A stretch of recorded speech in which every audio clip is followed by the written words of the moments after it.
ప్రభునంత ప్రియమైన వాళ్ళారా, ఇంతవరకు పాటల ద్వారా, స్తుతి ఆరాధన ద్వారా, వాక్య పఠనం ద్వారా ప్రభువారిని ఎంతగానో మహిమపరుచున్నాము. ఇప్పుడు మన ఆత్మీయ జీవితములకు కావలసినటువంటి ఆత్మీయ ఆహారము మనం సమృద్ధిగా భజించలాగిన కొద్ది నిమిషములో వాక్యమును ధ్యానం చేసుకుందాం.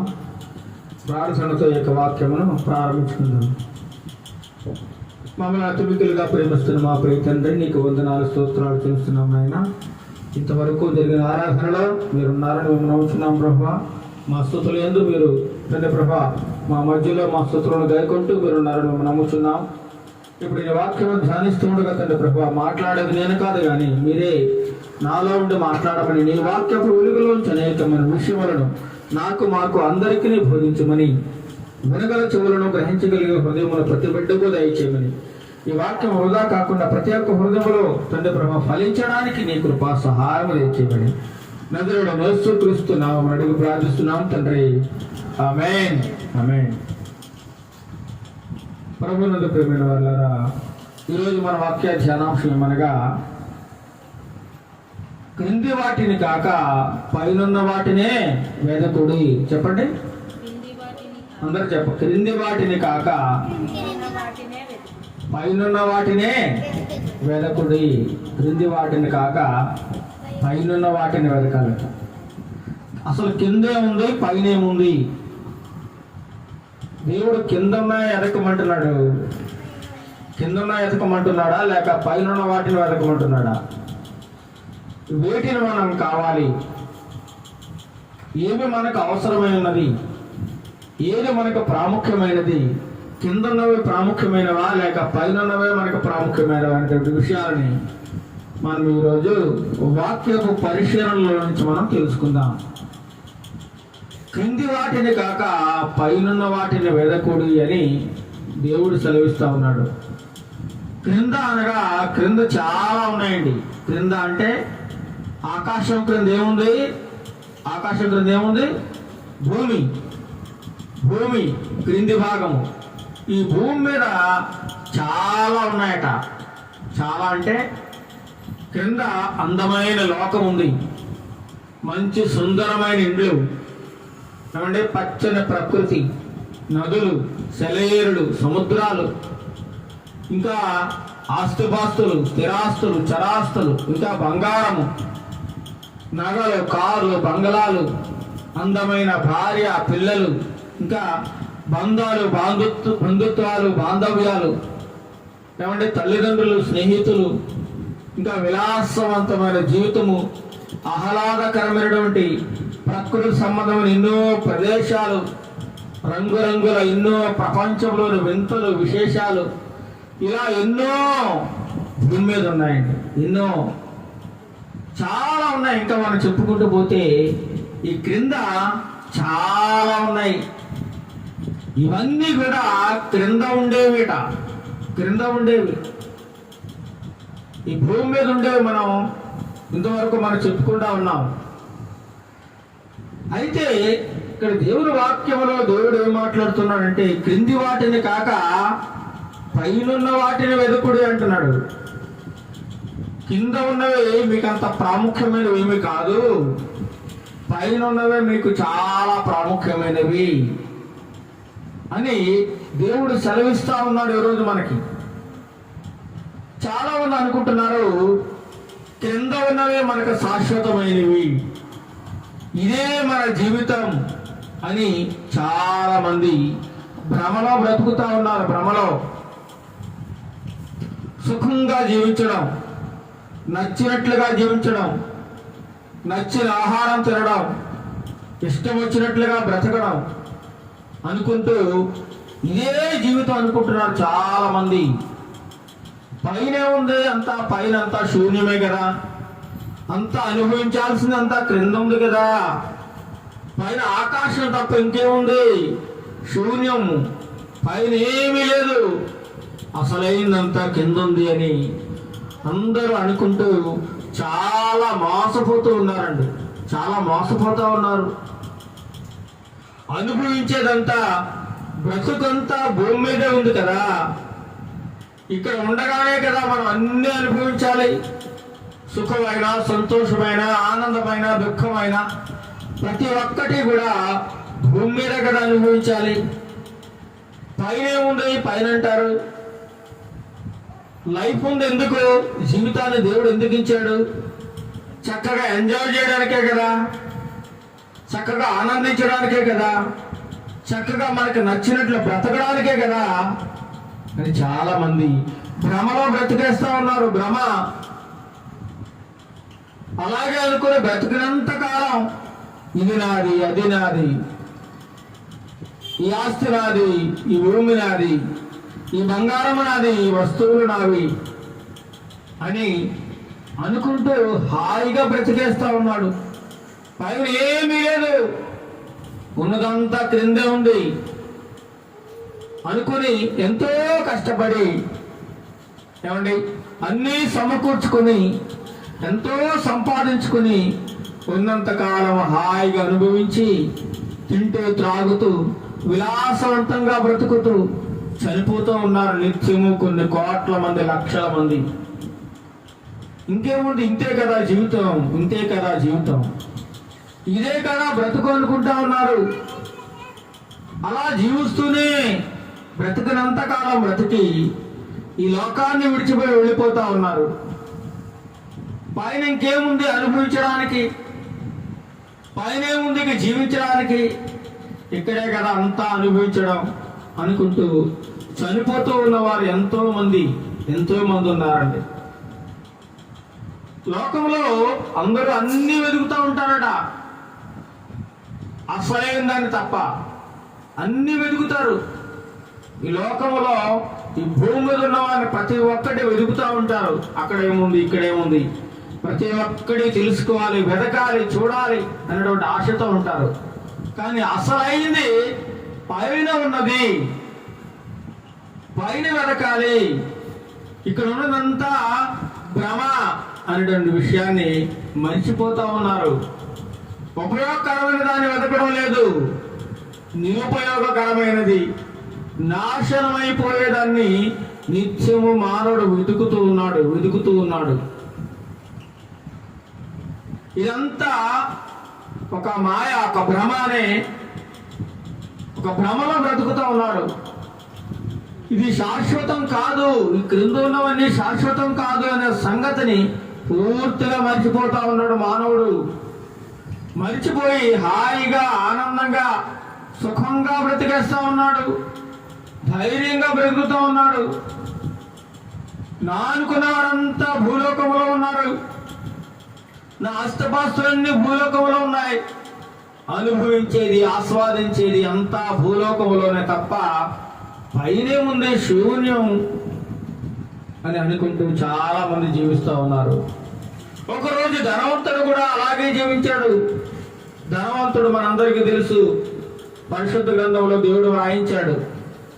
ధనవంతుడు కూడా ఇలాగే ఈ జీవితం, ఈ భూమి మీద కదా నేను బ్రతుకున్నంత కాలం కదా హాయిగా సుఖంగా బ్రతకాలని తన కోసం ఎంతో ఆస్తిని సమకూర్చుకున్నాడు. ఎంతో ఆస్తిని, తన పిల్లలు తిన్నా తరగని ఆస్తిని సమకూర్చుకున్నాడు.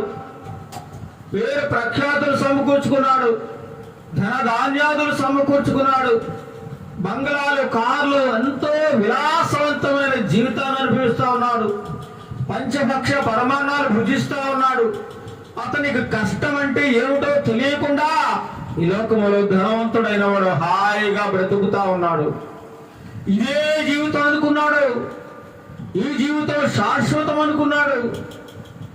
ఈ బ్రతుకును దేవుడిచ్చింది కేవలము ఆనందించడానికి, హాయిగా బ్రతకడానికి భూలోకములో మాత్రమే.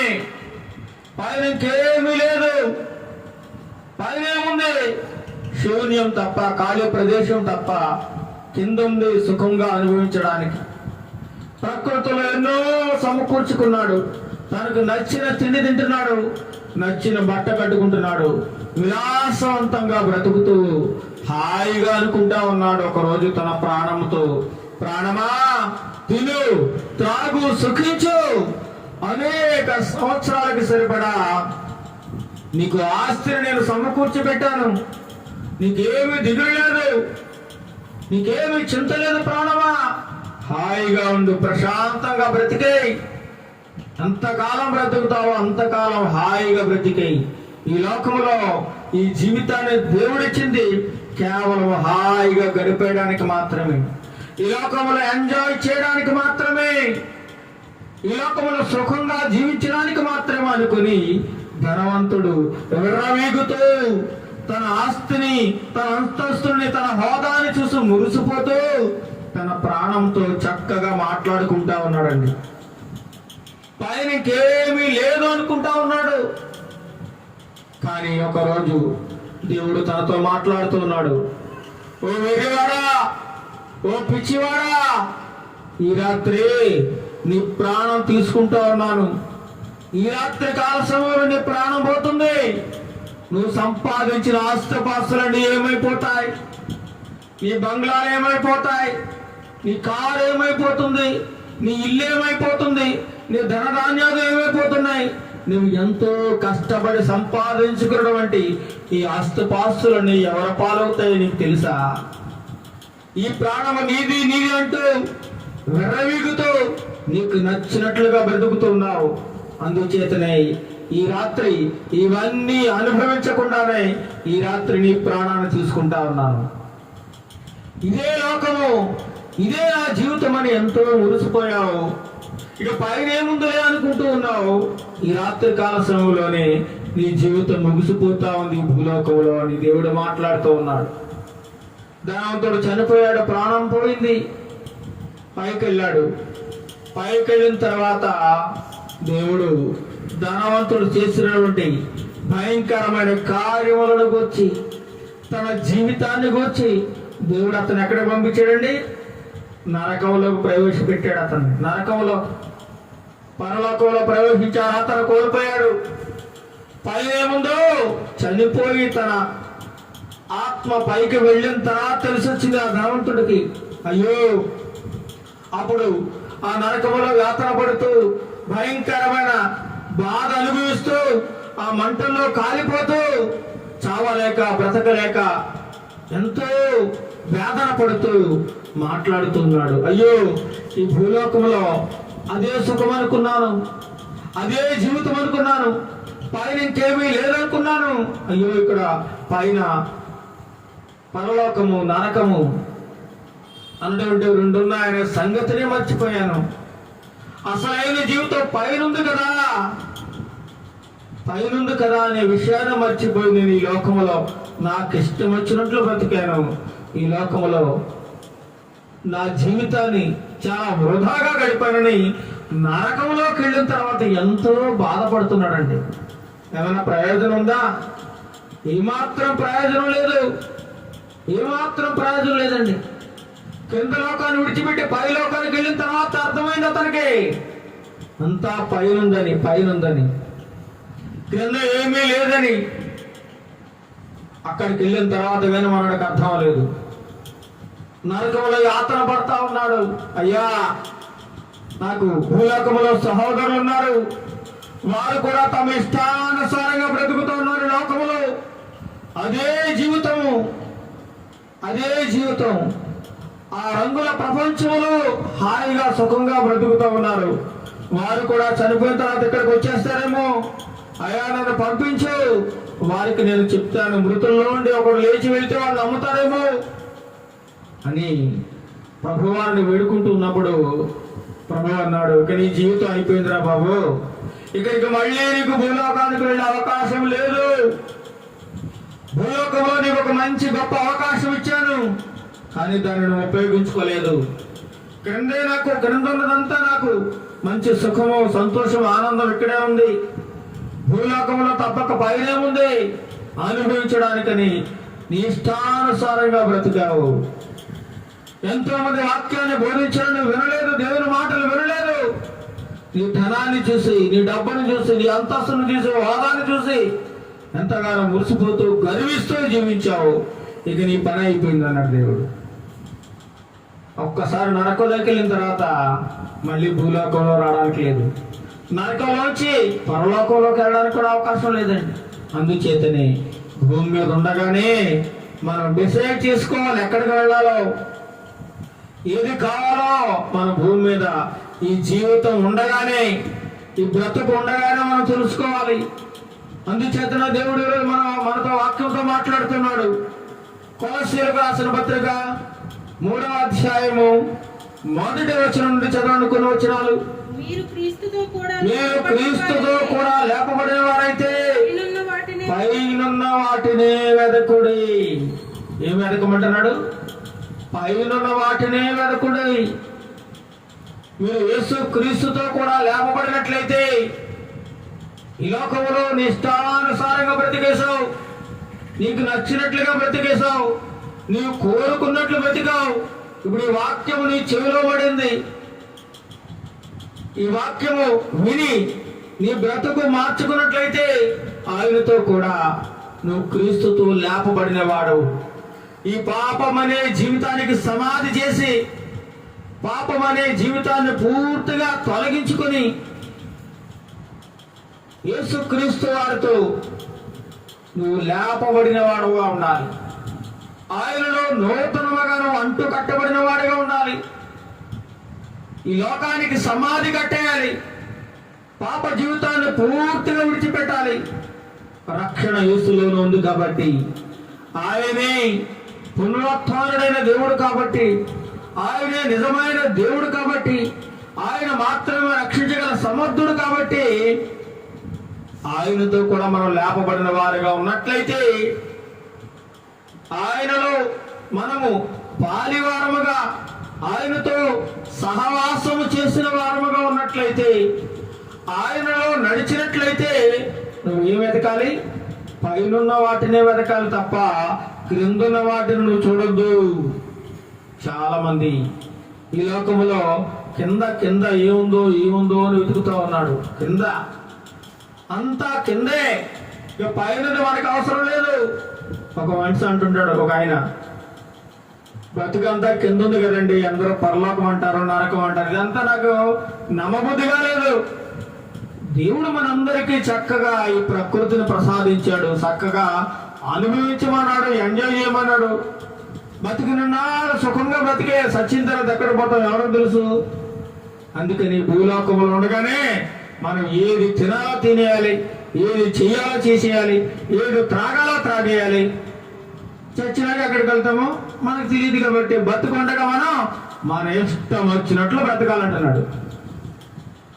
అది నిజమా చెప్పండి? నిజం కాదది. అతను ఒక భ్రమలో బ్రతుకుతూ ఉన్నాడు. ఈ లోకమే శాశ్వతం అనుకుని, ఈ లోకంలో ఉన్నటువంటి అందచందాలు శాశ్వతం అనుకుని, ఈ ప్రకృతిలో ఉన్నటువంటి రంగురంగుల ప్రపంచాన్ని చూసి మురిసిపోతూ, ఆస్వాదిస్తూ, ఎంజాయ్ చేస్తూ, ఇదే జీవితం అనుకుంటూ తన జీవితాన్ని వృధాగా గడుపుతా ఉన్నాడండి. వృధాగా. కానీ దేవుని వాక్యం సెలవిస్తూ ఉంది, మీరు ఒకవేళ క్రీస్తుతో కూడా లేపబడిన వారైతే, రేపొద్దున రెండవ రాకడ సమయంలో నువ్వు ఎత్తబడే గుంపులో ఉండాలంటే, సమాధిలో నువ్వు పైకి ఎత్తబడాలంటే ఏం వెతకాలట? పైనున్న వాటిని వెతకాలి. పైన ఏముందో తెలుసా? అక్కడ మాట్లాడుతున్నారు, చదవండి. అక్కడ క్రీస్తు దేవుని కుడి పార్శ్వమున కూర్చుండి ఉన్నాడు. ఇక్కడ అసలైన వాడు మనకున్నాడండి. ఎవరు? యేసుక్రీస్తు ప్రభువారి పైన దేవుని కుడి పార్శ్వమున యేసుక్రీస్తు ప్రభువారు కూర్చుని ఉన్నారట. ఆయనకు ఒక పెద్ద సింహాసనం వేయబడి ఉంది. అక్కడ పరలోక రాజ్యములో గొప్ప గొప్ప ఇండ్లు కట్టబడి ఉన్నాయి. కెరూబులు, సెరాపులు ఉన్నారు. కొన్ని వేల కోట్ల మంది దేవదూతలు ఉన్నారు. అక్కడ నిత్యము ప్రకాశిస్తూ ఉంది. అక్కడ ఆకలి లేదు, దాహము లేదు, చీకటి లేదు, పాపములకు చోటే లేదు. ప్రశాంతమైన జీవితం అక్కడ ఉందండి. ఈ లోకములో బ్రతికినంత కాలం కష్టాలు, నష్టాలు, బాధలు, ఈరుకులు, ఇబ్బందులు, శ్రమలు, ఇది నాది అది నాది అనుకుంటూ బ్రతికినంత కాలం కష్టాలు అనుభవిస్తూ జీవించాలి. కానీ అసలైన సంతోషం, ఆనందం పైనుందండి. పైనుందనే సంగతిని చాలా మంది మరిచిపోయి బ్రతుకుతూ ఉన్నారు. ఈనాటికి కూడా క్రైస్తవులకు ఒక నిరీక్షణ, ఉండాలి. కానీ ఆ నిరీక్షణ పరలోక రాజ్యం అనే సంగతిని మర్చిపోయి హాయిగా ప్రశాంతముగా లోకములో కలిసిపోయి తమ నిష్టానుసారముగా జీవితాన్ని కొనసాగిస్తున్నారు ఎందరో ఉన్నారు. యేసుక్రీస్తు ప్రభువారు దేవుని కుడిపార్శ్వమున ఉన్నాడు. పరలోకములో వేలాది దూతలు, కోట్లాది దూతలు దేవుని స్తుతిస్తూ ఆరాధిస్తూ ఉన్నారండి. అక్కడ నిత్యము సంతోషం ఉందండి, ఆనందం ఉందండి. బాధ లేదు, ఏడుపు లేదు, చింత లేదు, దుఃఖం లేదు, అప్పుల సమస్య లేదు. అయ్యో నేను ఎవరో పట్టించుకుని నాదుడే లేడు అనే బాధ లేదు అక్కడ. యుగయుగములో దేవునితో దీవించి గొప్ప రాజ్యము పైన ఉందండి. గొప్ప రాజ్యము, ప్రశాంతముగా జీవించే గొప్ప రాజ్యం మనకు దేవుడు అనుగ్రహించబోతూ ఉన్నాడు. అందుచేత నేను క్రింద ఉన్న వాటిని కాక పైనున్న వాటి కోసం నువ్వు వెతుకు, పైనున్న వాటి కోసం నువ్వు ప్రాకులాడు. అంతసేపు కింద ఏముందండి? కింద ఉన్నదంతా పాపం. ఈ లోకములో అంతా ఏముందండి? పాపము, నేత్రాశ, జీవపురమము, బాల్యము నుండి నరుని యొక్క హృదయము చెడ్డది. ఆలోచనలు కానీ, తలంపులు కానీ, ఊహలు కానీ, కోరికలు కానీ ఇవన్నీ కూడా చెడ్డవండి. చెడు జీవితము జీవిస్తా ఉన్నాడు. చాలా మంది అనుకుంటున్నారు, హాయిగా నేను వ్యభిచారం చేస్తున్నాను కదా, నా శరీరానికి సుఖం దొరుకుతుంది కదా, చక్కగా డబ్బులు సంపాదించుకుంటున్నాను కదా, హాయిగా బ్రతుకుతున్నాను కదా అని చాలా మంది వ్యభిచారం చేసేవాళ్ళు ఇదే జీవితం అనుకుని బ్రతికేస్తా ఉన్నారు.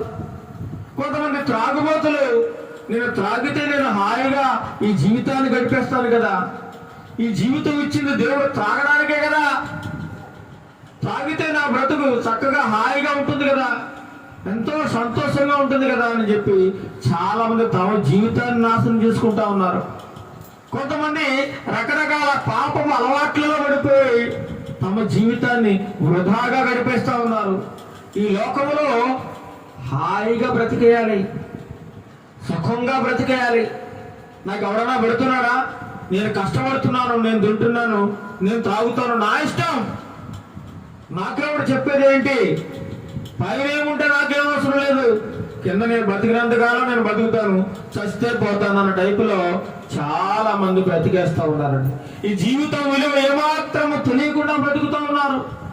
ఈ జీవితం ఎంత విలువైనదో, చనిపోయిన తర్వాత ఈ జీవితానికి గొప్ప జీవితము పైలోకములో ఉందన్న సంగతిని మర్చిపోతూ హాయిగా బ్రతుకుతున్నారు దేవుని విడిచిపెట్టి. ఎంత విచారకరం వచ్చును, ఎంత విచారకరం. 2వ వచనం చదవండి. పైనున్న వాటి మీదనే గాని భూ సంబంధమైన వాటి మీద మనస్సు పెట్టుకొనకుడే. చూడండి, చక్కగా మాట్లాడుతూ ఉన్నాడు. పైనున్న వాటి మీదనే గాని భూ సంబంధమైనటువంటి, అనగా ఈ భూమి మీద ఉన్నటువంటి ఏ వస్తువు మీద కానీ,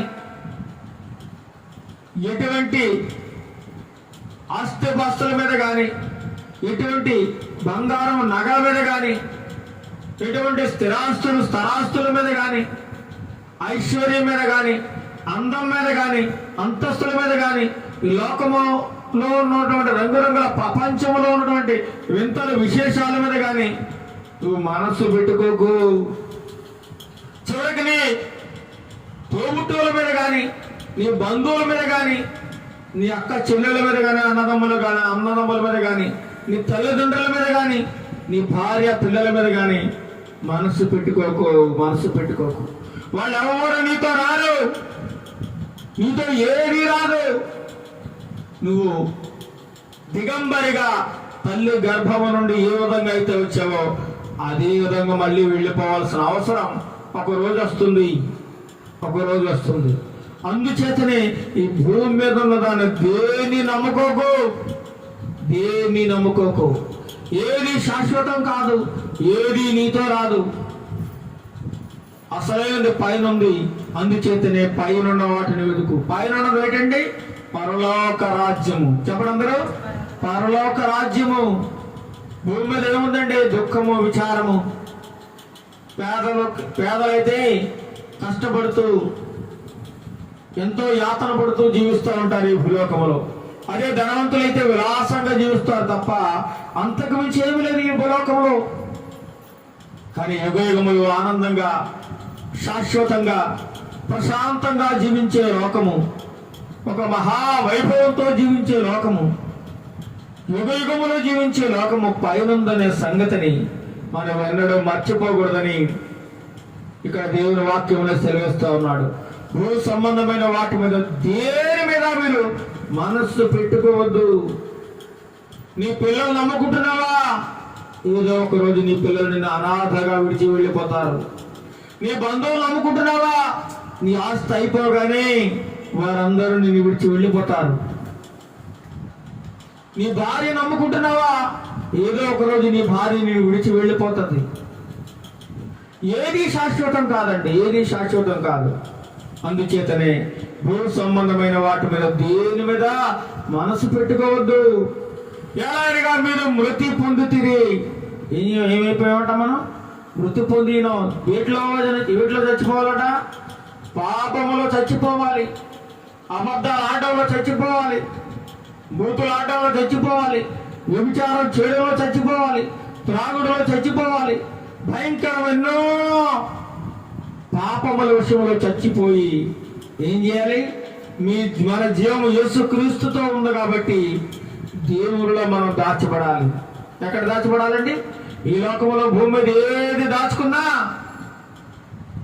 వృధా ప్రయాస, అంతా పాడైపోద్ది. ఒక సహోదరి తనకు వచ్చిన సంపాదనలో డబ్బుని పురుగేసుకుంటూ ఉందట. ఒక ఇనపెట్టిలో తనకు వచ్చిన సంపాదన కొంత తింటూ మిగతాదంతా ఇనపెట్టిలో దాచుకుంటా ఉంది. ఇందుకోసము భవిష్యత్తులో ఆనందంగా, హాయిగా, ప్రశాంతంగా బ్రతకాలి అనుకుంటూ పెట్టులో డబ్బును దాస్తా ఉంది. అలా అలా అలా కొన్ని సంవత్సరాలు దాస్తా ఉంది. ఆ డబ్బు ఎంత ఉందో ఆమెకు తెలియదు. తన కుమార్తెకు వివాహం చేయాలని, తన ఆశలు కోరికలని నెరవేర్చుకోవాలని ఎన్నో సంవత్సరాలుగా ధనం పోగేస్తా ఉంది డబ్బు. ఈరోజు సంపాదన ఆ పెట్టి సాయంత్రం ఓపెన్ చేసి అందులో వేసేయడమే. అందులో ఎంత ఉందో మీకు తెలియదు. అలా కొన్ని సంవత్సరాలు గడిచిపోయిందండి. చివరికి ఆ పెట్టి నిండిపోయింది ఒకరోజు డబ్బుతో. చివరికి తనకు డబ్బు అవసరమై ఉంది. తన కుమార్తెకు వివాహం చేయాలి, ఇంకా ఇంకా ఏదో ఇల్లు కట్టుకోవాలి, ఇంకా ఏదో బంగారం కొనుక్కోవాలి, ఇంకా ఒక ఫ్లాట్ కొనుక్కోవాలి, ఇంకా నగలు అవి చేయించుకోవాలి. ఎంతో ఆశతో ఒకరోజు పెట్టి తెరిచి చూసిందటండి. ఏం చేసింది? పెట్టి తెరిచి చూసింది. పెట్టి తెరిచి చూస్తే ఆ డబ్బా అంతా ఏమైపోయింది తెలుసా? సిమెంట్లు కొట్టేసింది, తుప్పు పట్టేసింది, కాగితాలన్నీ చిరిగిపోయి ఉన్నాయి, ముక్కలు అయిపోయి ఉందండి. ముక్కలు 500 కాగితాలు, 200 కాగితాలు, 100 కాగితాలు, 10 కాగితాలు, 50 కాగితాలు అన్నీ కూడా సిమ్మెట్లు తినేసి తుప్పు పట్టేసి ఒక్క కాగితం కూడా పనికి రాకుండా అయిపోయిందటండి. ఎంత విచారకరం చూడండి, ఎంత విచారకరం. అందుకే అంటే దేవుని వాక్యం, రేపటి దినమును గురించి నువ్వు ఆలోచించుకో. రేపు ఏం జరుగుతుందో నీకు తెలియదు. ఈరోజే నీది, ఏ సమయమైనది, రేపు బ్రతుకుంటావో చస్తావో తెలియదు నువ్వు. అలాంటి అల్పమైన జీవితాన్ని గురించి నీకింత ఆటం ఎందుకు అని దేవుని వాక్యం సెలవిస్తూ ఉందండి, దేవుని వాక్యం. అందుచేతనే క్రింది వాటిని కాక పైనున్న వాటిని వెతకాలి. అక్కడ సిమెంట్లు కానీ తుప్పు కానీ తినేదు. ఇక్కడ భూలోకంలో ఏదో సంపాదించుకున్న పాడైపోద్ది, పరుల పాడైపోద్ది. అక్కడ ఎవరు మనకున్నటువంటి ఆస్తిని ఎవరో దొంగలించలేడు. పరలోకంలో దాచుకోవాలట మన ఆస్తిని, భూలోకంలో కాదు. కానీ ఈ మనుషులు ఏం చేస్తున్నారు? భూలోకంలోనే దాచిపెడతా ఉన్నారు. పైన వాటి మీదనే కానీ భూ సంబంధమైన వాటి మీద మీరు మనస్సు పెట్టుకోకండి. ఏదైనా మీరు మృతి పొందుతే మీ జీవము క్రీస్తుతో కూడా దేవుని యందు దాచబడి ఉన్నది. మనకు జీవమైన క్రీస్తు ప్రత్యక్షమైనప్పుడు మీరును కూడా ఆయనతో కూడా మహిమయందు ప్రత్యక్షపరచబడుదురు. ఒకానొక రోజున యేసుక్రీస్తు ప్రభువారు ఏ విధంగా అయితే ఆరోహణమైన పరలోకానికి వెళ్ళిపోయారు, అదే విధముగా మళ్ళీ రెండవ రాకడ సమయంలో ఈ భూమి మీదకి రాబోతా ఉన్నాడు. ఎవరైతే ఆయనలో ఉంటారో, ఆయన కోసం కనిపెడుతూ నిరీక్షణ కలిగి జీవిస్తారో ఆయనను ముఖాముఖిగా చూస్తారు యేసుక్రీస్తు ప్రభువారిని. ఇప్పుడైతే మనం ఆయన చూడలేదు, చూడకుండా నమ్ముకున్నాం ఆయన రక్షకుడని. ఆయనే మన నిజ దేవుడని నమ్ముకున్నాం. ఒక రోజున యేసుక్రీస్తు ప్రభువారు ఒకవేళ రేపు రావడం రేపే జరిగితే, లేదా కొద్ది దినములలో ఆయన రాకడ వస్తే, మనం ఒకవేళ బ్రతుకుంటే మనము సరాసరి యేసుక్రీస్తు ప్రభువారిని మన కళ్ళతో తేటగా చూస్తామండి, తేటగా చూస్తాం. ఆయన ఈ భూలోకానికి వచ్చినప్పుడు ఆయన మహిమను చూస్తాం, ఆయన ప్రత్యక్షను చూస్తాం. ఆయనతో కూడా మనం ఆ మహిమ రాజ్యంలోనికి కొనుక్కోబడతామండి. అది మన నిరీక్షణ. అందుకోసం మనం బ్రతుకున్నాం, అందుకోసమే మనం ఇంకా జీవించున్నాం. ఆ పైనున్న వాటిని వెదకాలనే గొప్ప ఉద్దేశము కలిగి ప్రతి దేవుని బిడ్డ జీవిస్తూ ఉండాలి. ఈ లోకం కోసం, లోకాశల కోసం ఏమాత్రం కూడా మనం ఆరాటపడడానికి వీల్లేదని దేవుని యొక్క వాక్యం సెలవిస్తూ ఉందండి. చూడండి, మొదటి దినవృత్తాంతం గ్రంథము 16వ అధ్యాయము. మొదటి దినవృత్తాంతములు 16వ అధ్యాయం చదవండి. 16వ అధ్యాయం మొదటి వచనం.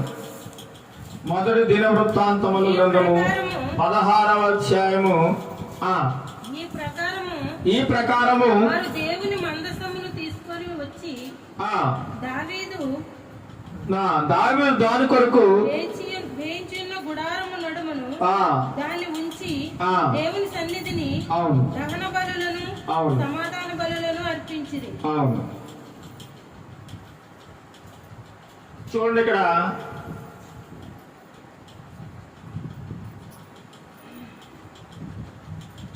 కీర్తన గ్రంథము 105వ కీర్తన చూడండి. 105వ కీర్తన 4వ వచనం. 105వ కీర్తన 4వ వచనం. యెహోవాను వెదకుడి, ఆయన బలమును వెదకుడి, ఆయన సన్నిధిని నిత్యము వెతకాలట. యెహోవాను వెదకుడి, ఆయన బలమును వెతకాలి, ఆయన సన్నిధిని నిత్యము వెతకాలి. ఈరోజు అనేక మంది యేసుక్రీస్తు ప్రభువారిని వెతుకుతున్నాం అంటూనే లోకములో కలిసి జీవిస్తూ ఉన్నారండి. లోకములో మేము ప్రభువును నమ్ముకుంటున్నాం అనుకుంటూ కూడా సగం లోకంలో, సగము దేవునిలో జీవిస్తూ ఉన్నారు. అందుచేతని యెహోవాను వెదకుడి, ఆయన బలమును వెదకుడి, ఆయన సన్నిధిని నిత్యము వెదకాలట. మనము కూర్చున్న, పడుకున్న, ప్రయాణంలో ఉన్న, ఏ పరిస్థితుల్లో ఉన్నా యేసుక్రీస్తు ప్రభువారిని, ఆ దేవాది దేవుని మాత్రమే వెతకాలి తప్ప ఈ లోకములో ఉన్న వాటిని దేనిని వెతకడానికి వీల్లేదని దేవుని వాక్యం సెలవిస్తూ ఉందండి. పైన వాటినే వెతకాలి తప్ప కింది వాటితో మనకు పని లేదని వాక్యం సెలవిస్తూ ఉంది. యెషయా గ్రంథము 55వ అధ్యాయము 6వ వచనం చూడండి. యెషయా గ్రంథము 55వ అధ్యాయము 6వ వచనం. యెషయా గ్రంథము 55వ అధ్యాయము.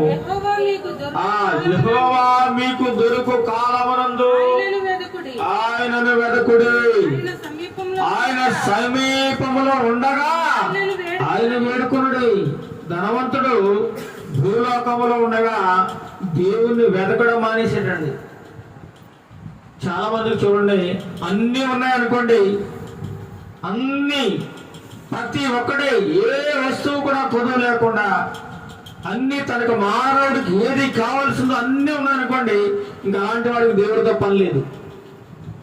అలాంటి వాడికి దేవుడితో పని లేదు. నాకేంటి అన్నీ ఉన్నాయి కదా, దేవుడితో నాకేం పని ఉంది, ఈ దేవుడు అది ఇది అని అడగాల్సిన అవసరం కూడా అతనికి లేదు.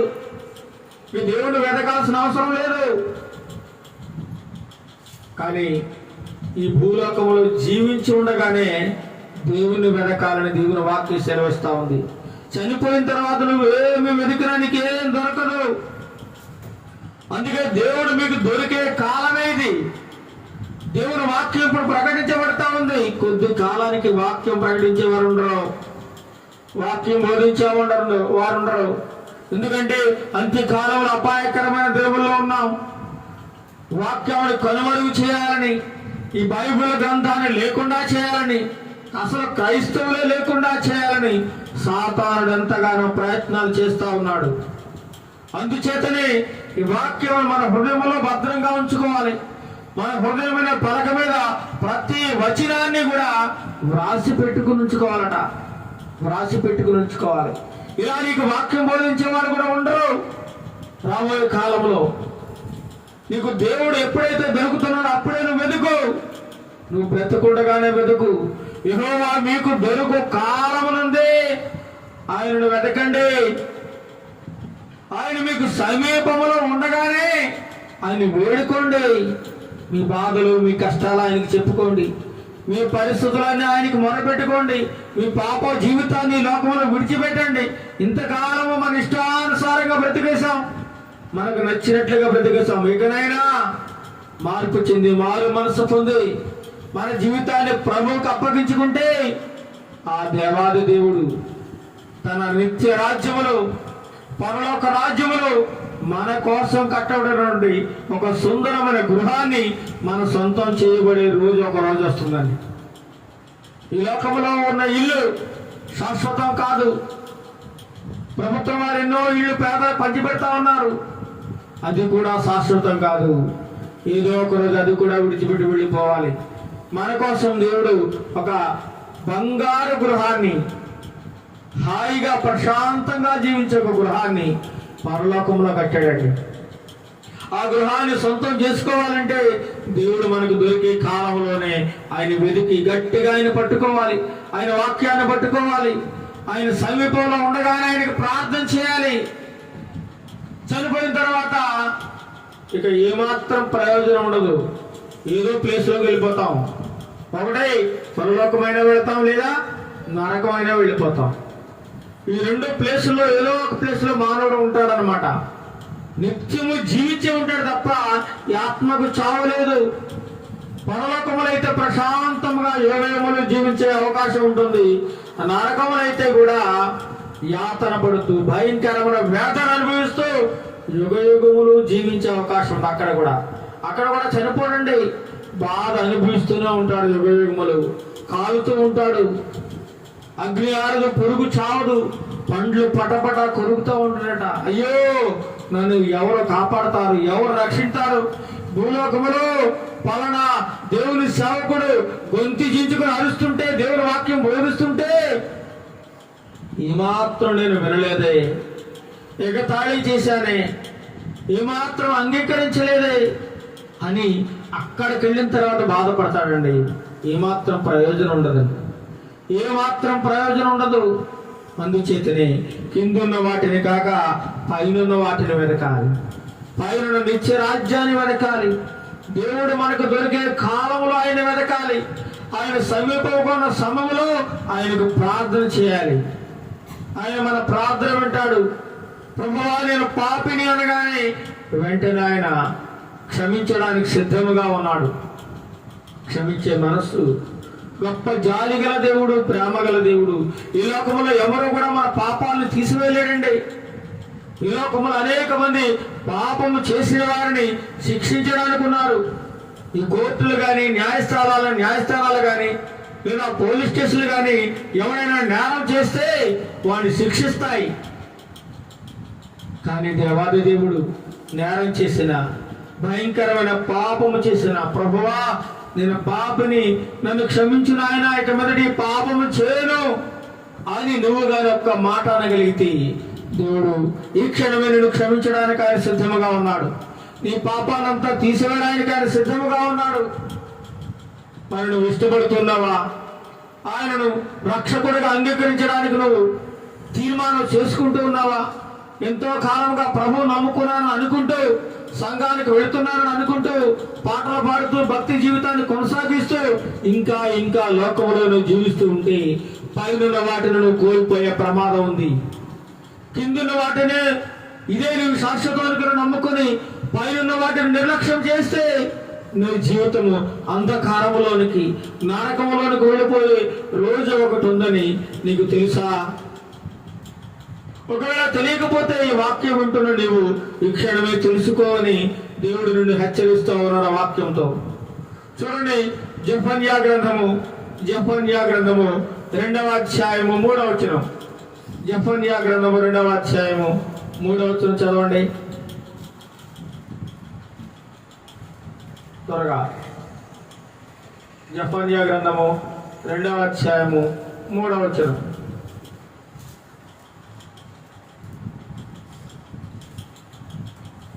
చూసారా? జెఫన్యా 2వ అధ్యాయం 3వ వచనం. దేశములో సాత్వికులై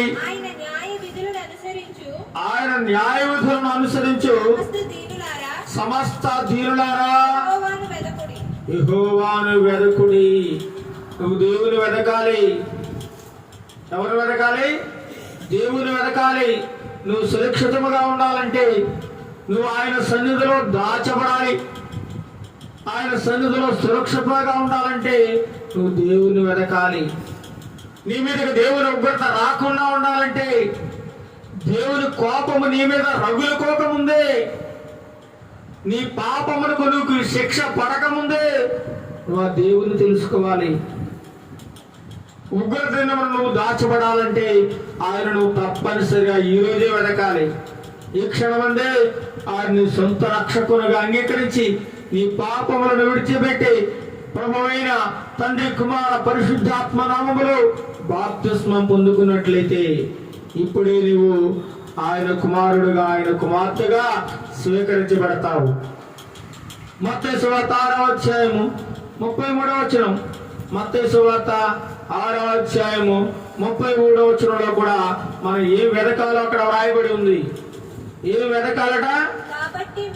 కాబట్టి మీరు ఆయన రాజ్యమును, ఆయన నీతిని మొదట వెదకాలి. మొదట నువ్వు ప్రార్థన చేసినప్పుడు, ప్రభువా నాకు ఇల్లు కావాలి, ప్రభువా నాకు బంగారం కావాలి, నా పిల్లకి వివాహం కావాలి, నాకు అది కావాలి, ఇది కావాలి. చాలా మంది ప్రార్థన చేసేటప్పుడు ప్రతిరోజు ఏదో ఒకటి అడుగుతూనే ఉంటారు. నాకు అది కావాలి, ఇది కావాలి, అది కావాలి, ఇది కావాలి. కానీ దేవుని వాక్యం సెలవిస్తోంది ఏమని? చూడండి, 31వ వచనం చదవండి. కాబట్టి ఏమి తిందుమో, ఏమి త్రాగుదమో, ఏమి ధరించుకుందామో అని చింతింపకుడే. అయ్యో నాకు ఇలా ఆహారం లేదే, మంచి బట్టలు లేవే, మంచి ఇల్లు లేదే, వాళ్ళకి అలా ఉంది, వీళ్ళకి ఇలా ఉందని వాళ్ళకి వీళ్ళకి పడి ఏడవలసిన అవసరం లేదు. నువ్వేమాత్రం విచారించాల్సిన అవసరం లేదు. వీటి కోసం అన్ని జనులు దేవుని ఎరుగిన వారు బాధపడతారు, కానీ దేవుని ఎరుగిన నీకు ఈ బాధ అవసరం లేదు. దేవుడికి ఏం కావాలో, నీకేం కావాలో అన్ని తెలుసు. కాబట్టి ఏమి తిందామో, ఏమి త్రాగుదామో, ఏమి ధరించుకుందామో అని నువ్వేమాత్రమో విచారపడకు, చింతించకు. అన్ని జనులు వీటన్నిటి విషయమే విచారపడతారు. ఇవన్నీ మీకు కావాలని మీ పరలోకపు తండ్రికి తెలియను. నేను అప్పుల బాధల్లో ఉన్నానని, సమస్యల్లో ఉన్నానని, కష్టాల్లో ఉన్నానని, ఇబ్బందుల్లో ఉన్నానని, ఇరుకుల్లో ఉన్నానని, నా జీవితంలో చాలా విచారం ఉందని దేవుడికి తెలియదా అండి? తెలుసు. ఇవన్నీ తెలుసు. ఇవన్నీ తెలుసు. కాబట్టి మీకు ఏమి కావాలనో మీ పరలోకపు తండ్రికి తెలుసు. నీకు ఆహారం కావాలా, బట్టలు కావాలా, లేదా ఏ సమయానికి నీకు ఏ అవసరమో నీకు తెలుసు. ఎందుకంటే నేను పుట్టించిందే ఆయన. మరి పుట్టించిన వాడు పోషించాడా చెప్పండి? తప్పకుండా పోషిస్తాడు, తప్పకుండా కాపాడుతాడు. ఇవన్నీ మీకు కావాలని నాకు తెలుసు. మీరు అడక్క ముందు నేను ఇస్తాను. కానీ మీరు పని చేయాలి. ఏంటి ఆ పని తెలుసా? 33వ వచనం చదవండి. కాబట్టి మీరు ఆయన రాజ్యమును నీతిని మొదట వెదకుడి. మొట్టమొదటి చేయాల్సిన పని అంటే చెబుతా ఉన్నాడు. ప్రభు నాకు అది కావాలి, ఇది కావాలి, ఇది కావాలి, అది కావాలి అని అడగడం కాదు. మొట్టమొదటి నువ్వేం చేయాలి తెలుసా? నా రాజ్యాన్ని వెతుకు, నా నీతిని వెతుకు.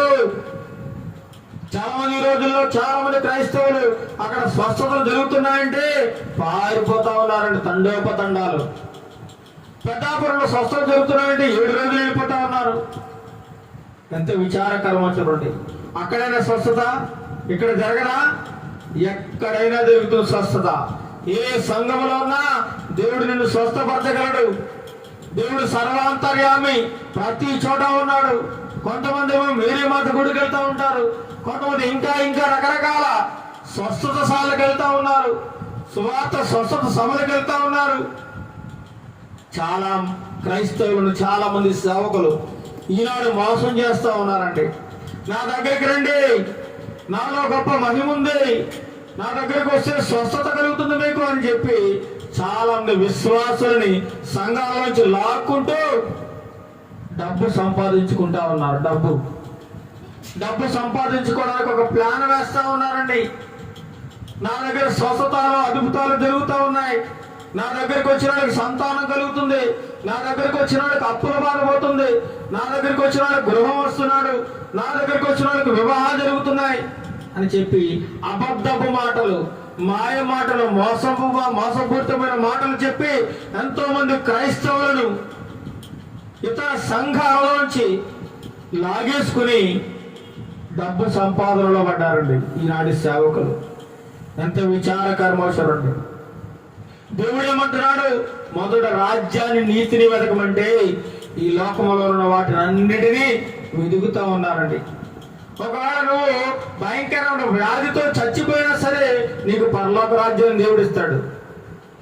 నీకు ఏదైనా ఒక జబ్బు ఉందనుకోండి, ఆ జబ్బునంత మాత్రం నీకు నరకం ఇచ్చాడు దేవుడు, పరలోక రాజ్యం ఇస్తాడు దేవుడు. మొట్టమొదట ఆయన రాజ్యాన్ని వెతికితే చాలు, నువ్వు నీతిగా నిజాయితీగా ఆయన నమ్మకంగా బ్రతికితే చాలు.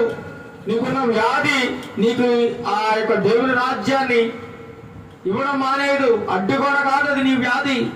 కానీ ఈనాటి క్రైస్తవులు స్వస్థతలు కోరుకుంటా ఉన్నారు, అద్భుతాలు కోరుకుంటూ ఉన్నారు, సూచక్రియలు కోరుకుంటూ ఉన్నారు. దేవుని వాక్యాన్ని అంగీకరించడం లేదండి, ఆయన నీతిని రాజ్యాన్ని వెతకడం లేదు. ఈ లోక సంబంధమైన వాటి కోసం ఆరాటపడుతూ ఉన్నారు. అందుకే అంటున్నాడు దేవుడు, కాబట్టి మీరు ఆయన రాజ్యమును నీతిని మొదట వెతుకుడి, అప్పుడు అవన్నీ మీకు అనుగ్రహింపబడును. నీకు ఏది కావాలని ఇచ్చేస్తాడు దేవుడు. మనం కొన్నిసార్లు ఏదేదో అడుగుతూ ఉంటాం, కానీ దేవుడు కొన్నిసార్లు ఎవడు. కారణం ఏంటో తెలుసా? మనకి అవసరం లేని కూడా అడుగుతూ ఉంటామట.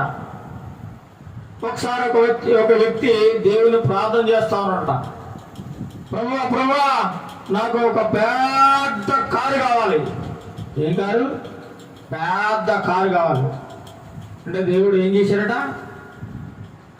పెద్ద కారు చూపించారట, ఇచ్చేసారట. ఏంటా కారు? బస్సు, ఆర్టీసీ బస్సు దేవుడు ఇచ్చాడు. నిత్యము నేను డబ్బులు చూడాలి, నా దగ్గర బ్యాగ్ నిండా డబ్బు ఉండాలి అని కోరుకున్నాడట. సరే నీకు ఆర్టీసీలో టికెట్లు కండక్టర్ ఉద్యోగం ఇచ్చేస్తున్నాడు, ఎందుకంటే రోజు డబ్బులే చూస్తాడు, రోజు డబ్బులు చూస్తా ఉన్నాడట. ప్రభు నా చుట్టూ ఆడవాళ్ళు ఉండాలి, నా చుట్టూ ఏముండాలట? ఆడవాళ్ళు ఉండాలి. ఆర్టీసీ బస్సు నుండి ఆడవాళ్ళు ఉన్నారట. నా కోరిక నెరవేరిందా లేదా? నెరవేర్చేసాడు దేవుడు. ఏంటి ప్రభు నా కోరిక ఇంకా నెరవేరట్లేదు అని మళ్ళీ దేవుడు అడిగాడట. ఏమయ్యా నీకు పెద్ద కారు కావాలన్నా కదా, అదిగో నీకు పెద్ద కారు ఇచ్చేసాను ఆర్టీసీ బస్సు. నీకు రోజు తెల్లారు లేస్తేరా బ్యాగ్ నిండా డబ్బులు చూడాలన్నావు కదా, అదిగో నీకు ఆర్టీసీ కండక్టర్గా ఉద్యోగం ఇచ్చాను. తెల్లారు లేస్తే నువ్వు డబ్బులే చూస్తా ఉన్నావు. నీ చుట్టూ ఆడలు ఉన్నారన్నావు, ఇదిగో బస్సు నిండా ఆడలు ఉన్నా నీ చుట్టూ. చాలు నీ కోరిక. ఇలాంటి కోరికలు కోరుతా ఉన్నారు చాలా మంది. అనవసరమైన కోరికలు, గొంతెమ్మ కోరికలు కోరుతా ఉన్నారు. పనికిరాని కోరికలు కోరుతా ఉన్నారు. అందుకే దేవుడు నీ కోరికలు, నీకు ఏది కావాలో, నీకు ఏది అవసరమో అదే ఇస్తాడు తప్ప అవసరం లేదని నీకు ఇవ్వడు. అందుచేతనే మొదట మనం ఆయన రాజ్యాన్ని నీతిని వెతుకుతే మనకి ఏం కావాలో ఆయనకి తెలుసు. నువ్వు అడగకపోయినా ఆయన ఇచ్చే దేవుడు, అది నువ్వు అడగకపోయినా నీకు ఏం కావాలో ఆయన ఇచ్చే దేవుడు. కాబట్టి ఆయన రాజ్యాన్ని నీతిని వెతికితే అవన్నీ మనకు అనుగ్రహింపడతాయి.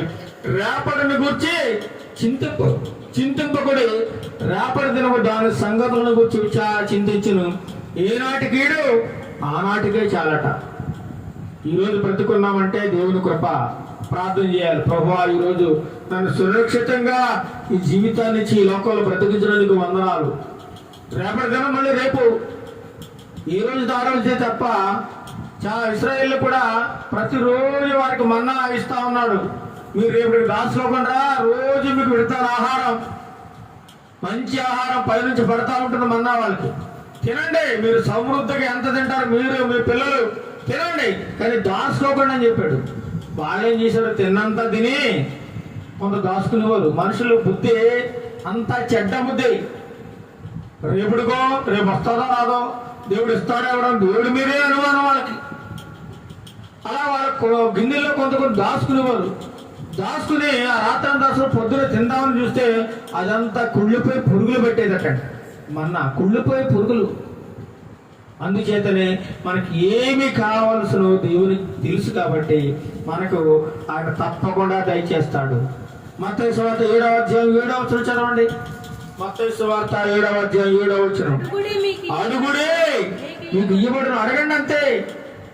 అడుగు, నీకు ఏం కావాలో అడుగు, నీకు ఇస్తాను. తర్వాత వెదకుడే మీకు దొరుకును. వెతుకు, ఏం వెతుకు? పరలోక రాజ్యాన్ని వెతుకు. మొదట ఆయన రాజ్యాన్ని వెతకాలి, అంతే తప్ప ఈ లోకంలో అది కావాలి ఇది కావాలి దేనో ఏదో ఏదో వెతుకుతుంటే ఏది నీకు కాకుండా పోతుంది. ఏది కూడా నీది కాదు. ఎందుకంటే నువ్వేమి తేలేదు, ఏమి తీసుకుని వెళ్ళలేవు. అది మాత్రం సత్యం. మరి ఏది తేలేదు, ఏమి తీసుకెళ్ళలేవు. అంతా ఇక్కడే ఉండిపోతుంది. ఎక్కడ ఉండిపోయేదానికి ఎందుకింత ఆరాటం?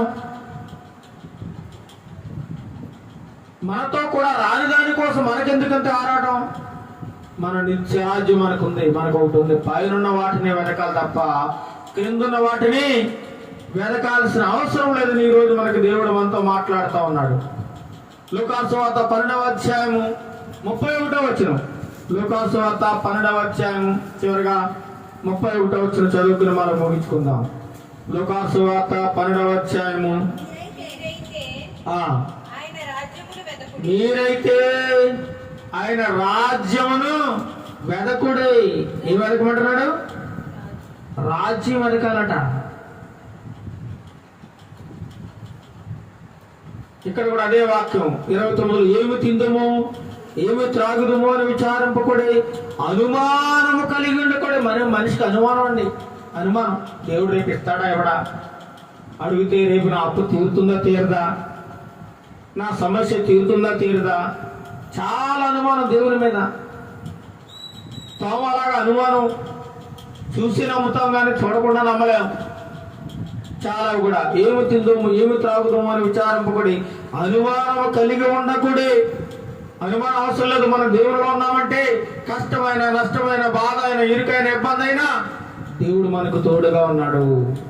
మనం నమ్మి తీరాలంతే. ఇటువంటి శ్రమ వచ్చినా మనం తప్పించగలడు, కాపాడగలడు. అడవులోని సింహపు పిల్లలు ఆకలితోనే ఉంటాయి కానీ ఆయన నమ్ముకున్న బిడ్డలను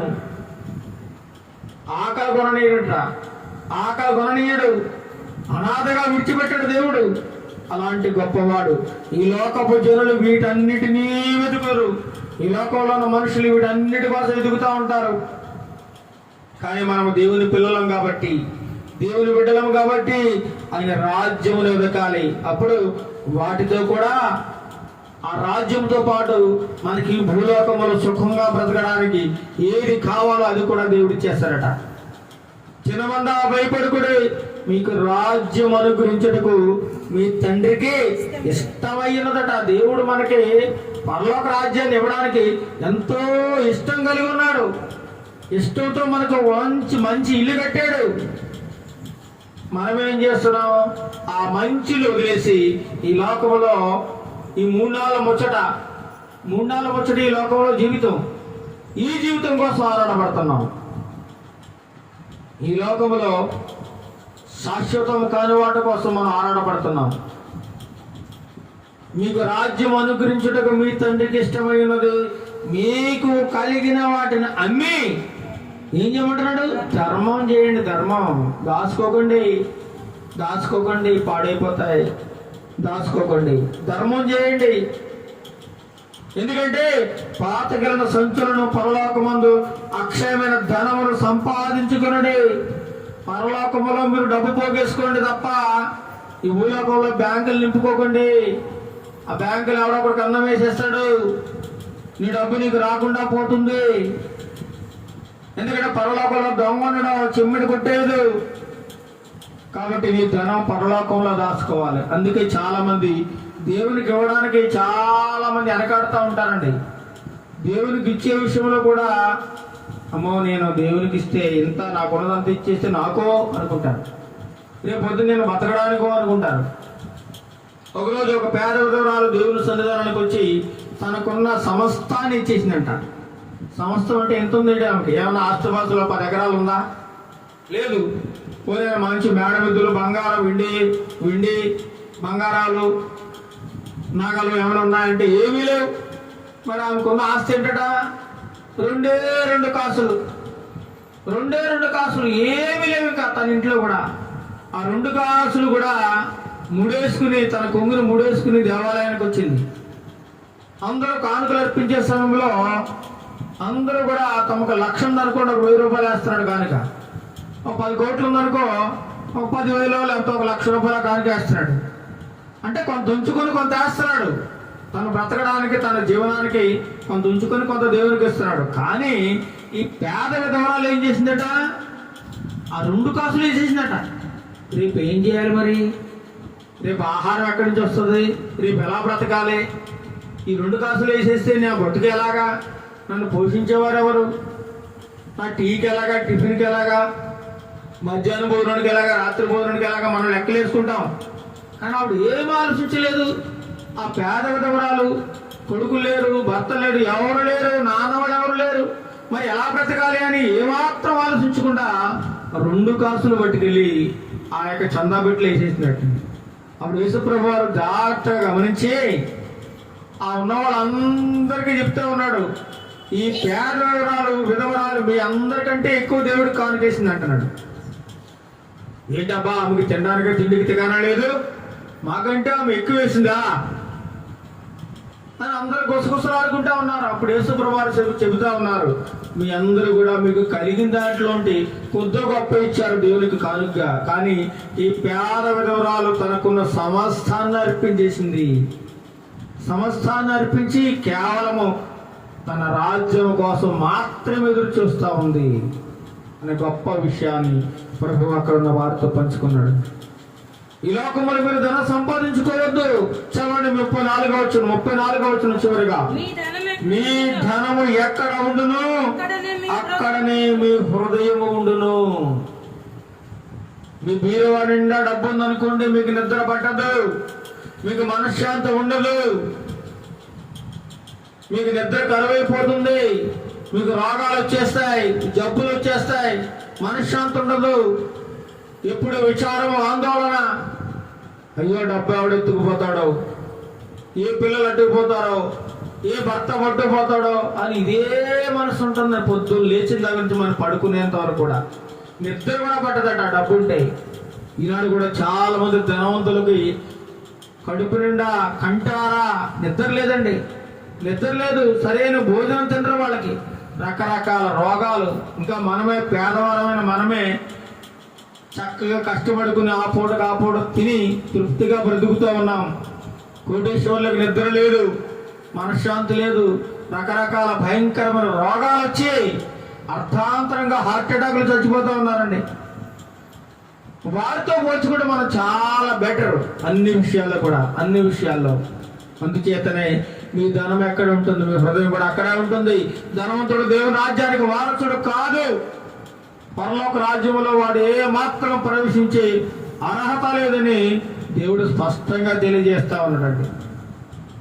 కాబట్టి ఈ లోకములో ఉన్నటువంటి వాటి మీద మన మనసు పెట్టుకోకుండా, క్రిందున్న వాటిని వెదకుండా పైనున్న వాటిని మాత్రమే వెదకాలి. ఆ నిత్య రాజ్యాన్ని మాత్రమే వెదకాలని దేవుడు మనతో ఈ ఉదయకాల సమయంలో స్పష్టంగా మాట్లాడుతూ ఉన్నాడు. కాబట్టి ఈ దినం నుండి మనమందరం కూడా పైనున్న వాటిని వెదకాలి. పైన ఏముంది? పరలోక రాజ్యము, శాశ్వత రాజ్యం. మన కోసం ఒక నీతి కిరీటం ఉంచబడి ఉంది, ఒక బంగారు గృహము కట్టబడి ఉంది, నిత్యము యుగయుగములు జీవించే అవకాశం ఉంది, నిత్యము సంతోషము ఆనందంతో బ్రతికే అవకాశం ఉంది. అక్కడ ఆకలి దప్పులు లేదు, వండుకోవడం లేదు, సంసార జీవితం లేదు. అయ్యో నా కొడుకు చూస్తాడా చూడడానే బాధ లేదు, బెంగ లేదు. నా భర్త నన్ను పట్టించుకుంటాడా పట్టించుకోవడానే బాధ లేదు. ఎంత సంతోషము కలిగే రాజ్యమో చూడండి, ఎంత గొప్ప రాజ్యమో చూడండి. అలాంటి రాజ్యం కోసం మీరు పైన ఉంది కాబట్టి ఆ రాజ్యము, దానికోసం ఈ రోజు నుంచి వెతకడం ప్రారంభించాడని ఈరోజు దేవుడు మనందరితో మాట్లాడుతున్నాడు. అట్టి కృపణ దేవుడు మనందరికీ సమృద్ధిగా దయచేయునుగాక. ఆమేన్. ప్రార్థన చేసుకుందాం. నిన్న నేడు నిరంతరం ఏకరీతిగా ఉన్న దేవా, నీకే వందనాలు స్తోత్రాలు చెల్లిస్తున్నాం ఆయన. ఇంతవరకు నీ వాక్యపు వెలుగులోంచి అనేకమైన విషయములను మాకు బోధించినందుకు నీకు వందనాల ప్రభువా. పైన వాటినే వెతకండి తప్ప భూలోక సంబంధమైన వాటి మీద మీరు మనస్సు పెట్టుకోకండి. ఇవన్నీ నాశనం అయిపోయేవి, నశించిపోయేవి. ఏది మీతో రాదు, ఇది శాశ్వతం కాదు అని నీ వాక్యం ద్వారా మాతో ఈ ఉదయ కాలసంలో మాట్లాడినందుకు, తేటగా మాతో సూటిగా మాట్లాడినందుకు నీకు వందనాలు స్తోత్రాలు చెల్లిస్తున్నాం నాయన. ఈ లోకంలో మనుషులం కాబట్టి ఇది నాది, అది నాది, అది కావాలి, ఇది కావాలని మేము ఎంతగానో ఆరాటపడుతూ జీవిస్తున్నాము నాయన. ఇది శాశ్వతం కాదని ఈ ఉదయ కాల సమయంలో మాతో మాట్లాడినందుకు మీకు వందనాలు ప్రభువా. పైన వాటిని వెతకండి, కిందున్న వాటితో మీకు పని లేదు, ఇది శాశ్వతం కాదని మాకు బోధించినందుకు నీకు వందనాలు స్తోత్రాలు చెల్లిస్తున్నాము నాయన. ప్రతి ఒక్కరికి అటువంటి మేల్కొలకు దయచేయండి నాయన. ప్రతి ఒక్కరికి మారు మనసు దయచేయండి ప్రభా. ప్రతి ఒక్కరు తనకున్న దానిలో నుండి తండ్రి ప్రభా పేదలకు పంచడానికి, నిరుపేదలకు సహాయం చేయడానికి గొప్ప మనసు దయచేయండి నాయన. ఈనాడు అనేక మంది క్రైస్తవులు కూడా తమ కోసం ఆస్తులను పోగేసుకుంటున్నారు ప్రభా, అంతస్తులను పోగేసుకుంటున్నారు ప్రభా, తరతరాలకు సరిపడా ఆస్తులను కూడగట్టుకుంటున్నారు నాయన. పైన వాటిని వెతకకుండా కిందున్న వాటిని వెతుకుతూ ఈ లోకమే శాశ్వతం అనుకుంటూ, ఈ ఆస్తిపాస్తులే శాశ్వతం అనుకుంటూ, ఈ అందచందాల శాశ్వతం అనుకుంటూ హాయిగా జీవితాన్ని గడిపేద్దామని భ్రమలో బ్రతుకుతూ ఉన్నారు నాయన. వారందరితో మీరు మాట్లాడండి. ఒకనాడు ధనవంతుడు ఈ లోకమే శాశ్వతం అనుకొని, యుగయుగములు ఎక్కడే నేను జీవిస్తాను అనుకొని, ఈ ధనము కావాలి, ఈ ధనమే శాశ్వతం అనుకుని నమ్ముకుని హాయిగా బ్రతుకుదామని అనుకున్న సమయంలో ఆ రాత్రికాల సమయంలో అతనితో మాట్లాడి తన ప్రాణాన్ని లాగేసుకున్నావు నాయన. ప్రాణాన్ని లాక్కున్నావు. నరకములో యాతన పడుతున్న సమయంలో పైన ఏముందో అప్పుడు గ్రహించగలిగాడు నాయన. క్రింద ఉన్న వాటి మీద మనసు పెట్టుకుని పైన ఉన్న వాటిని నిర్లక్ష్యం చేసినందుకు తను ఎంతగా శిక్ష అనుభవిస్తున్నాడో అతనికి జ్ఞానోదయం కలిగింది నాయన. అయినా సరే ఫలితం లేకుండా పోయింది నాయన. మేము ఈ భూమి మీద జీవించినప్పుడే, మేము బ్రతుకున్నప్పుడే నాయన పైన వాటి యొక్క విలువేంటో తెలుసుకోవడానికి మాకు గొప్ప జ్ఞానోదయం కలిగించండి ప్రభా. ప్రతి విశ్వాసికి జ్ఞానము కలిగించండి నాయన. ఈ లోకాశలు గతించిపోతున్నాయి అటువంటి సత్యాన్ని ప్రతి ఒక్కరు గ్రహించగలిగే కృపను దయచేయమని, నీ వాక్యానుసారమైన జీవితాన్ని ప్రతి ఒక్కరూ కలిగి జీవించడానికి తగిన సహాయం దయచేయమని, ప్రతి కుటుంబాన్ని దీవించి ఆశీర్వదించమని, ప్రతి కుటుంబానికి కావలసిన ఆశీర్వాదములు మెండుగా మీరు కుమ్మరించమని, ప్రతి ఒక్క కుటుంబంలో శాంతి సమాధానం దయచేయమని, అప్పుల సమస్యలతో బాధపడుతున్న వారికి విడుదల దయచేయమని, అనారోగ్య పరిస్థితుల్లో కొట్టుమట్టాడుతున్న వారికి తండ్రి ప్రభు చక్కని ఆరోగ్యం, ప్రశాంతమైన మనస్సు దయచేయమని, ఎంతో మంది గృహములు లేక బాధపడుతున్నారు. ఈ లోకములు బ్రతికినంత కాలము జీవించడానికి తగిన గృహములు దయచేయమని, ఈ గృహములు జీవిస్తూ పరలోక సంబంధమైన గృహము కోసం ఎదురు చూసే కృపను దయచేయమని, ఘనత మహిమ ప్రభావాలు పొందుకునమని.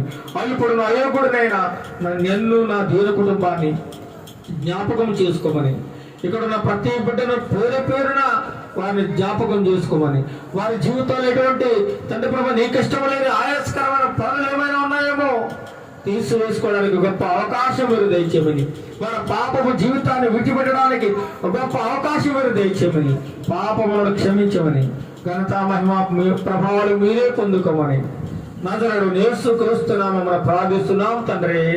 ఆమేన్ ఆమేన్. పరలోక ప్రార్థన. పరలోకమందున మా తండ్రి, నీ నామం పరిశుద్ధపరచబడును గాక, నీ రాజ్యం వచ్చును గాక, నీ చిత్తం పరలోకమున నెరవేర్చినట్లు భూమి మీద నెరవేరును గాక.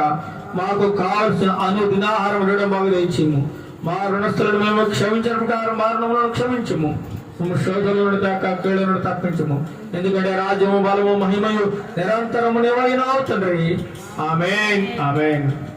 మన తండ్రి అయిన దేవుని ప్రేమయు, మన ప్రభువు అయిన యేసుక్రీస్తు ప్రభువుల వారి యొక్క కృపయు, పరిశుద్ధాత్మ దేవుని యొక్క అన్యోన్య సహవాసము ఇప్పుడు నువ్వు ఎల్లప్పుడూ సదాకాలము ఈ భూమి మీద ఉన్న సమస్త మానవాళికి, ప్రపంచ దేశములలో ఉన్నటువంటి ప్రతి ప్రజలకు తోడైన నడిపించును గాక.